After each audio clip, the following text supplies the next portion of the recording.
সবুজ অরণ্যের নীরবতা শব্দের চেয়েও গভীর।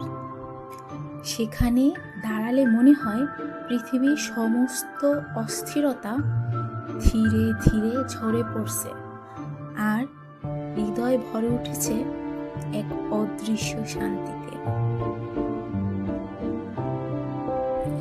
দেখুন, আজকে আমরা এসেছি কেরানীগঞ্জের একটু গ্রাম সাইডে, মুহুরীপট্টি।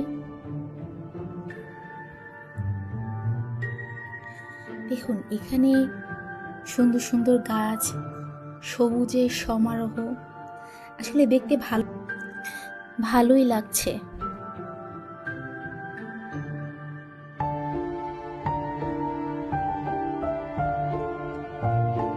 প্রাকৃতিক সোনালী আলোয় সবুজের